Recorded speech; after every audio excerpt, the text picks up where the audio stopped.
La gouvernance, le Big Bang technologique, les monnaies digitales, la sécurité des données, des problématiques qui impactent le monde africain des banques étaient au cœur des échanges de la seconde journée de la 14e édition de Africa Banking Forum tenue à Abidjan.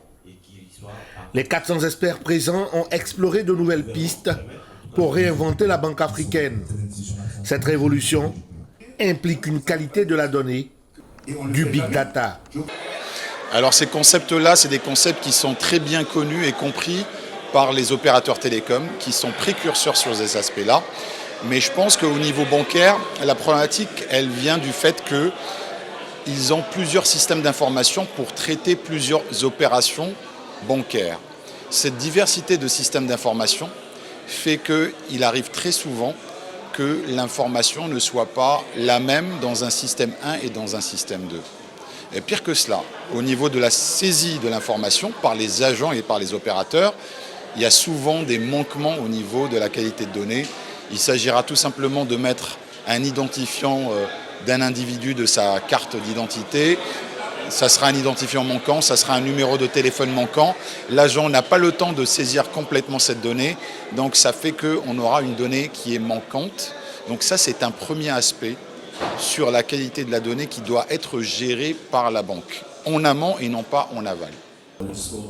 La vision d'une banque africaine repose aussi sur des modèles technologiques spécifiques aux besoins des usagers africains. Ici, il n'est pas question de chercher à prendre toutes les technologies pour satisfaire le client.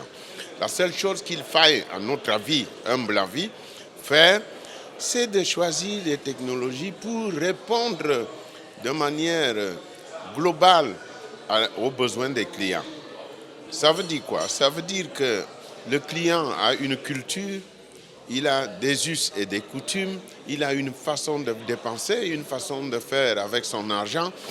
Vous devez produire des produits, vous devez lui offrir des produits dans ce sens. Juste ce qu'il faut et du sur-mesure.